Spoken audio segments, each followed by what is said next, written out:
네, 저희가 저번 주 고난주간에 일주일 내내 십자가를 같이 묵상하면서 다른 본문을 선택을 할까도 고민을 많이 했지만 우선은 뭐 본문을 정할 때 이 말씀이 저를 찔러야지 제가 이게 본문을 고르기 때문에 이번 3월 달에 이제 청소년 보는 고난주간에 대해서 계속 십자가에 대해서 묵상을 했었거든요. 그래서 이 말씀을 저희가 계속 읽으면서 저를 찌른 말씀으로 같이 은혜를 나누고자 합니다. 오늘 6장 11절의 말씀을 보기 위해서는 갈라디아서를 쭉 읽으면서 오는 게 제일 좋습니다. 그게 가장 이해하기가 쉬운데, 이 갈라디아 교회의 전도를 바울이 하고 나서 떠납니다. 갈라디아 교회를. 그런데 얼마 시간이 되지 않아서 이상한 소식이 들리기 시작하는 거죠. 이 갈라디아 교회에 문제가 생겼다. 근데 이게 뭐 다툼이나 그런 문제가 아니라 이 다른 복음이 갈라디아 교회 안에 들어왔다. 이 바울한테 청천벽력 같은 소식이겠죠.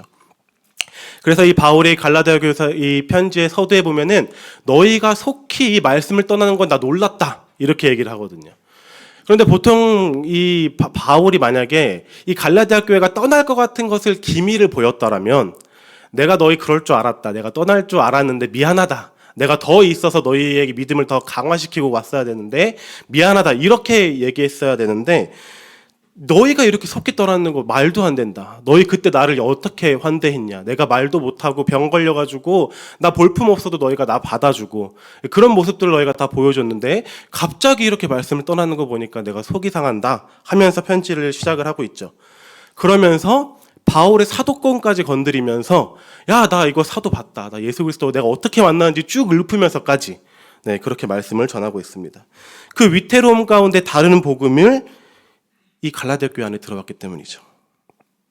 이 거짓 복음을 전하는 갈라디아 교회 안에 침투한 것은 그 갈라디아 교회 안에서 그리스도로 말미암아 식탁 가운데서 잘 밥 먹고 있었는데 교제 나누고 즐겁게 하고 있었는데 그 거짓 교사들이 와가지고 독을 탁 몇 방울씩 떨어뜨리는 거죠.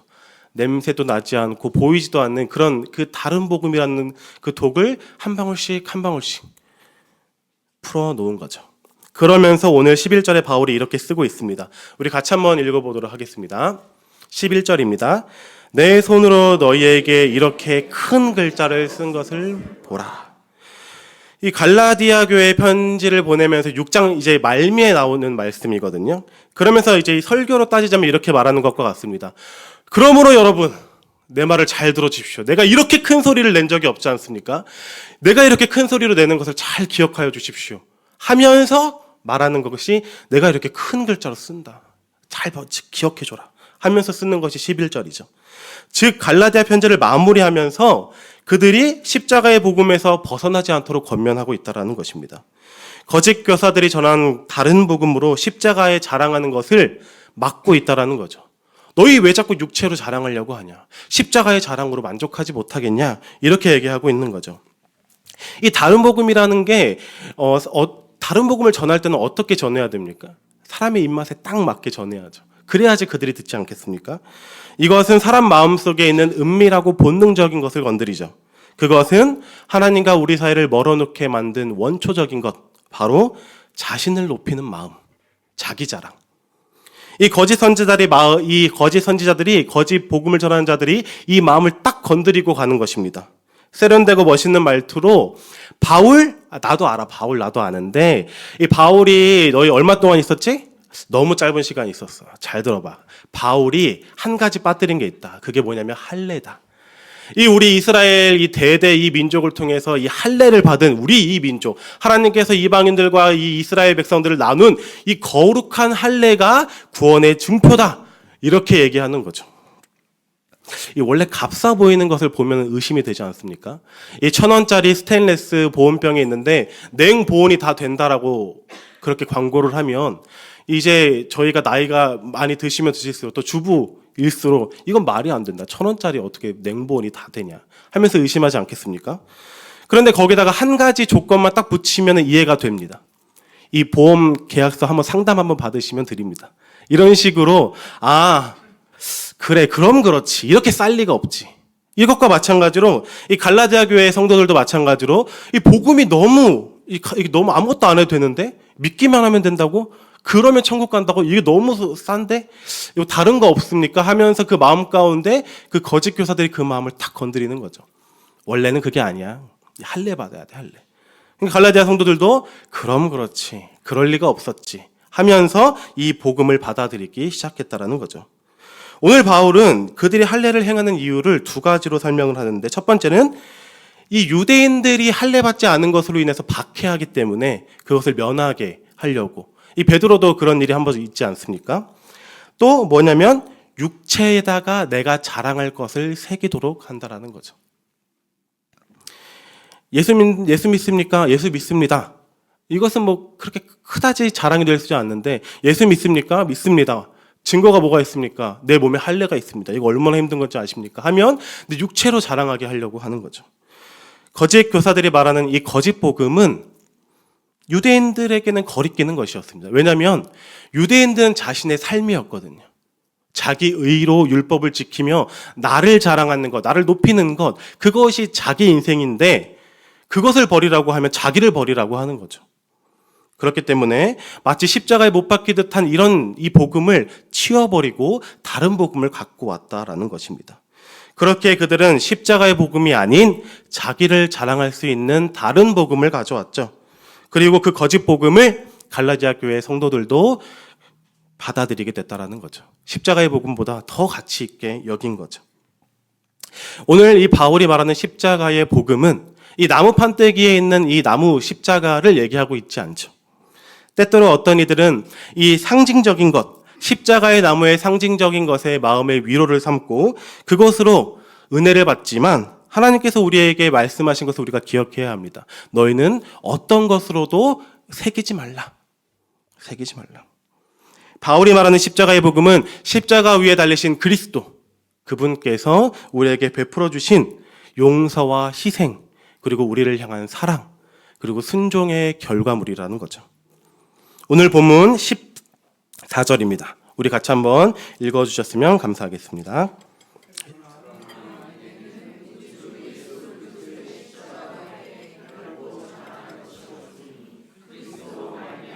세상이 나를 대하여 십자가에 못 박히고 내가 또한 세상을 대하여 그러하니라. 아멘. 이 바울이 십자가의 복음을 얘기를 하면서 자랑할 거 내가 수두로 빽가리지. 내가 너희보다 자랑할 거 더 많지. 그 거짓 교사 데리고 와. 내가 더 자랑할 거 많지. 하지만 그럼에도 불구하고 자기가 자랑할 것을 열거해 놓지 않습니다. 그저 나는 내 자랑은 예수 그리스도의 십자가밖에는 없다. 바울이 예수 그리스도의 십자가를 직면하고 나서 보니까 자기가 지고 있던 것, 자기가 자랑 삼았던 것, 자기가 의로 세웠던 모든 것들이 아무것도 아님을 발견했다라는 것입니다. 바울이 발견한 십자가는 어떤 십자가입니까? 지고하신 하나님께서 인간이 되셔서 십자가의 자기의 독생자를, 자기 하나뿐인 아들을 매달아 놓은 곳, 그리고 하나님의 아들 예수님께서는 처음부터 끝까지 순종하셨던 것. 그리고 교부들은 이렇게도 표현합니다. 천사들이 십자가에 달리신 하나님을 참아볼 수가 없어서 천사들로 얼굴을 가리고 하나님의 하신 큰일을 노래했다. 이런 식으로 시적으로 표현할 만큼 그 아름다운 것이죠. 그리고 그 십자가로 인하여서 우리는 구원을 받았다라는 것입니다. 십자가 위에 달리신 그 예수님 곁에 선 자들을 주목하여 보십시오. 예수님을 조롱하는 로마 병사들, 그를 참소하며 죽음으로 내몰았던 바리새인과 서기관들, 그 일에 동조한 백성들, 그리고 도망간 제자들, 그리고 무력함으로 눈물만 흘리고 있는 여인들. 예수 그리스도의 십자가 사역 가운데에 그 누구도 참여하지 못한 채로 무기력함과 무식함으로 서 있죠. 왜 하나님의 아들이 저기에 달려있는지 아무도 이해하지도 않죠. 자기들 때문에 지고하신 하나님께서 달려 계심에도 불구하고 그 누구도 그 사역에 도움이 되지 못한다라는 것입니다. 왜냐하면 이 십자가 구원의 사역은 성부, 성자, 성령 하나님의 사역이기 때문이죠. 십자가의 영광이 여기에 있는 것입니다. 저번 주에 저희가 우리 조은 목사님의 말씀과 함께 살펴보았듯이 민수기에서 불뱀으로 물린 백성들이 할 수 있는 것은 무엇입니까? 무기력하게 구원을 기다리는 것밖에는 없어요. 그리고 노뱀을 쳐다보는 것밖에 없다라는 거죠. 죄인들 역시 십자가에 달리신 그리스도를 무기력하게 바라보고 그곳에서 베풀어 주시는 하나님의 긍휼하심을 기다릴 뿐이라는 것입니다. 누군가 이렇게 얘기할 수 있습니다. 그럴 수 없습니다. 우리 구주께서 달리시는데 내가 아무것도 안 하는 것은 말이 되지 않습니다. 라고 할지라도 그렇지 않습니다. 그리스도의 구원 사역에는 죄인은 참여할 수가 없다라는 거죠. 죄인은 구원의 긍휼을 기다리는 자들이지 구원 사역에 참여하는 자들이 아닙니다. 이것은 하나님의 지혜로우신 방법이죠. 만약에 하나님께서 이렇게 만약에 가정하셨다라면 그리스도께서 재판받으실 때에 누가 나서가지고 이 재판은 불의합니다라면서 외치는 것을 제시하셨더라면, 아니면 누군가가 빌라도가 예수 그리스도를 병사들한테 넘겨줬을 때 그 사이를 막은 그런 것을 제시하셨더라면, 아니면 그리스도께서 십자가에 못 박히실 때에 같이 못 박히시는 것을 제시하셨더라면, 그 누군가가 그것을 행했더라면 그 사람은 그것으로 자기 자랑을 삼을 것입니다. 그러나 그리스도의 십자가의 구원 사역에 아무도 참여하지 못하죠.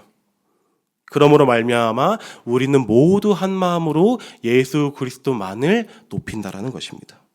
이 아름다운 성부, 성자, 성령 하나님의 구원 사역을 오늘 이 갈라디아 교회에 들어온 이 다른 복음을 전하는 거짓 선지자들이 침범한 거죠. 그들은 자신의 육체의 영광을 새기면서 뭐라고 얘기하냐면은 이 그리스도의 구원 사역에 나도 동참할 수 있다. 이 영광, 이 예수 그리스도께서 온전하게 받으실 영광을 나도 받을 역량이 있다. 라면서 육체의 자랑을 삼았다라는 것입니다. 이 갈라디아 교회에 일어난 오늘 이 일이 여기 이 일뿐만 아니라 그리스도의 십자가 외에 다른 것들을 자랑하려는 시도는 계속해서 있어 왔습니다. 이 중세에는 이런 말들도 있었습니다. 어떤 자들은 하나님께서 십자가에서 죄인을 구원하셨을 때에 온전한 죄인을 구원하시는 건 말이 안 된다. 그렇기 때문에 하나님 전지하시지 않냐? 다 알고 계시지 않냐? 우리가 구원받았을 때 우리가 착하게 살고 선하게 사는 사람들을 미리 알고 계시고 선택하셨다. 이렇게 얘기하는 사람들도 있었습니다. 그거는 그리스도의 영광을 도둑질하는 난도질하는 일인 거죠. 어떤 자들은 에덴 동산에 타락했을 때에 선한 우리의 마음이 조금 남아있었기 때문에 우리가 구원받을 수 있었다라고 얘기하지만, 그러면 십자가에 그리스도께서 못 박히실 이유가 없다라는 것입니다. 예수님께서 십자가에 못 박히신 이유는 단 한 가지죠. 하나님의 구원 사역에 동참할 수 없을 만큼 우리가 비참한 상태였기 때문에. 그리스도의 십자가에는 그 어떤 자랑도 그렇기 때문에 붙일 수가 없습니다. 예수님께서 십자가에 달리신 2000년부터 지금까지 수많은 시도들이 계속해서 있습니다. 중세교회에서는 어떤 것들이 예수 그리스도의 영광을 도둑질하려 했습니까? 면죄부, 죄를 용서해 주려는 사제는 죄를 용서해 줄 수 있다. 어떤 사람들은 자신의 경건을 앞세워서 내가 이렇게 경건하다 하면서 그 사람을 볼 때에 십자가의 영광이 보이는 것이 아니라 그 사람의 영광이 보이게 되죠. 근대에 들어서는 더 저급한 것으로 십자가의 영광을 가리기 시작하는데, 자신의 섬김이나 헌금의 액수 아니면 경력이나 학벌 따위로 십자가의 영광을 가리기 시작하죠. 아마 바울이 지금 편지를 썼다면 너희가 어찌 학벌이나 돈, 너희의 섬김 같은 것으로 육체의 영광을 새기고 그리스도의 십자가를 버리고 너희를 자랑하느냐라고 할 수도 있습니다. 그러나 우리가 자랑할 것은 오직 그리스도의 십자가여야만 합니다. 우리의 모든 구원의 시작 그리고 중간을 넘어서 끝까지 온통 우리의 인생 가운데는 예수님만 높이는 일만 있어야 된다라는 거죠. 그런 의미에서 우리 교회에 이상한 문화가 있지 않습니까? 이 선물이나 간식을 주는데 추적을 할 수가 없어요. 누가 주셨는지를 몰라요. 그래서 가서 기도라도 하고 싶고, 우리 애들한테 나눠주면서 이분이 주셨으니까 우리 좀 같이 잠깐 기도하자 하고 싶어도 누군지를 몰라요. 그분들이 왜 그렇게 하십니까? 돈이 남아도시는 것도 아니고 자기가 높아지지 않고 그냥 예수님의 이름만 높아지기, 그것을 바라기 때문이죠. 이처럼 우리가 모든 일을 마친 후에 우리 예수님만 영광이 되어야 합니다.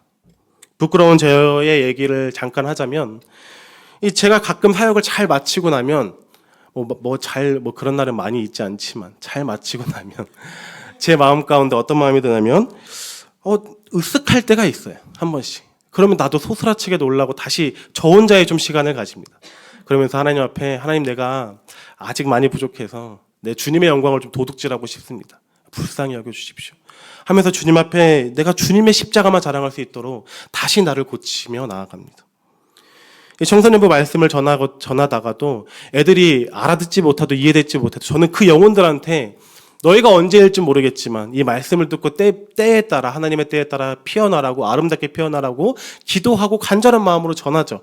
그러나 그 마음 가운데에 섞여 있는 작은 마음들이 있는데 그것은 말씀 잘 전하는 전도사님 이 말 듣고 싶은 마음이 내 마음 가운데 있음을 발견하게 된다는 것입니다. 이것은 내 육체를 자랑하려고 하는 거죠. 제가 청년 때 외지에서 많이 힘들었기 때문에 돈이 너무 밥 한 끼도 못 먹던 시절에 이제 어떤 여자 청년이 어렵다는 말을 듣고 제가 이제 그 여자 청년이니까 조심스러워서 제가 줄 수는 없고 이제 저희 청년부 목사님을 통하여서 액수가 기억이 안 납니다. 5만 원 이하였을 거예요. 그래서 그 작은 돈을 이제 전해주라 이렇게 했던 적이 있습니다. 그때 아마 제가 이제 묵상하고 있었던 말씀이 이 세상의 재물을 가지고 형제의 궁핍함을 보고도 내 마음을 닫으면 하나님의 사랑이 어찌 그 속에 거하겠느냐 그 말씀을 보고 이제 그 청년을 도와줬는데 너무나도 아름답지 않습니까 시작은? 그런데 도와주고 나니까 내 마음 가운데 이거 드러나고 싶다. 이게 좀 알려졌으면 좋겠다. 그 다음에 알려지지 않으니까 그 청년부 목사님이 뭐 말하겠습니까? 알려지지 않으니까 제 마음을 또 어떠한 마음은 그래도 우리 청년부 목사님은 나 알아주겠지. 나 다르다는 거 알겠지. 하는 그 마음이 있다라는 거죠. 그 마음 들 수가 있다라는 것입니다. 그러나 우리가 거기서 끝나면 안 되고 우리의 마음을 도려내고 십자가의 영광만 나타낼 수 있도록 우리가 날마다 그리스도와 함께 나를 세워둬야 된다라는 거죠. 우리가 주일날 몇 주를 살펴보았듯이 우리 그리스도의 마음을 배워야 합니다. 하나님께서 보좌를 버리시고 오셨다는데 근데 하나님의 모습으로 오신 것도 아니고 죄인의 모습으로 오셔서 우리와 같이 공감하시고 우리의 아픔을 이해해 주셔도 감사한데 그럼에도 불구하고 끝까지 순종하셔서 죽으셨다는데 우리도 그 뒤를 따르는 자들로서 십자가를 자랑해야 한다는 거죠. 십자가 위에 우리의 자랑을 치렁치렁 걸어두는 것이 아니라 다 떼어내고 오직 예수님의 십자가만 자랑되어야 된다는 것입니다. 이 일은 가혹하거나 불행한 일이 아니죠. 왕을 진짜 사랑하는 신하가 있습니다. 이 왕이 승승장구함을 보면서 그 신하가 기쁨을 누리지 않겠습니까? 왕의 백성들이 왕을 칭찬하면은 그 신하가 질투가 나는 것이 아니라 진짜 우리 왕 대단하지. 다른 나라의 모든 왕보다 대단하지 하면서 백성들 너희들 이 일은 몰랐지. 이 왕이 이런 일도 했어 하면서 더욱더 왕을 높여줄 겁니다. 그리고 또 왕이 만약에 이 백성들이 이 신하를 너무 높여주면은 이 신하가 스스로 자신을 유배시킬 것입니다. 나 때문에 이 왕의 나라가 갈라질 바에는 내가 유배되어서 그냥 이 왕의 나라가 세워지는 게 낫지 하면서 그 유배된 곳에서 기뻐할 거라는 거죠. 이것이 우리의 이야기입니다. 유다의 사자가 사망의 권세를 이기시고 이 고난의 십자가를 영광의 십자가를 바꾸시고 그는 만물 위에 계시고 만물의 왕이 되신 우리의 아버지가 되신 그 모든 고난을 우리 왕께서 받으셨다면 그 사랑하는 우리 왕, 그분께서 영광 받으시는 것을 보면서 우리 기뻐할 수 있다는 거죠. 우리 박수 받지 않아도, 우리 영광 받지 않아도, 우리 아무 것도 없어도 우리 왕이 높아진다면, 우리 예수님 높아진다면 그걸로 만족한다는 것. 그것이 오늘 본문에서 말하고 있다는 것입니다. 그렇기 때문에 우리가 날마다 주님의 십자가를 바라보시기를 부탁드립니다. 예수님께서 우리의 십자가의 삶 이후에 우리의 각자의 자기의 십자가를 지고 예수님을 따르라고 요청하신 것을 기억하며 예수님의 십자가와 내 십자가를 비교하며 같은 십자가인가? 이 일은 일시적으로 끝나지 않습니다. 지속적으로 우리가 주님을 만나는 그날까지 일어나야 된다는 거죠. 내 십자가에는 내 영광이 묻지 않았는가? 내 자랑이 걸려있지 않는가? 그렇기 때문에 우리가 다른 사람과 십자가를 비교하지 않기를 부탁드립니다. 다른 사람과 십자가를 비교한다라면 우리는 반드시 넘어질 거예요. 우리가 존경하는 목사님, 우리가 존경하는 분, 그분의 십자가와 우리 십자가를 비교하면 그분도 연약한 분들이기 때문에 그 십자가 가운데에 자기 자랑을 걸어둘 수 있다는 거죠. 그리고 우리가 그것을 보고 저분이 내가 좋아하는 저분이 저 정도 걸어두는데 나도 이 정도 걸어둬도 되겠지 하면서 우리는 여러 가지 것들을 걸어두기 시작하면서 어떻게 됩니까? 우리 십자가는 하향 평준화되고 결국에는 다른 복음이 되어 있을 거라는 거예요. 그러므로 우리의 십자가는 예수님의 십자가와 비교되어야 합니다. 날마다 주님의 십자가를 바라보고 그곳에서 참 기쁨을 누리시기를 부탁드립니다. 물론 우리를 자랑하는 일도 너무 기쁩니다. 나 높아지고 나 박수 받는 것도 너무 기쁘죠. 그러나 그 자기 자랑은 이 땅에 있을 동안 찰나의 영광입니다. 그러나 그리스도를 높이는 자들은 주께서 다시 오시는 그날에 우리에게 가품이 될 줄 믿습니다. 거기에 있을 영광은 영원할 것입니다. 그렇기 때문에 우리가 저급한 영광에 주목하는 것이 아니라 이 찰나의 순간에 주목하는 것이 아니라 그 작은 기쁨에 우리의 만족하는 것이 아니라 영원한 기쁨, 그곳에 있을 그 영광을 사모하는 우리 곁에 있는 교회 성도분들이 되시기를 부탁드립니다.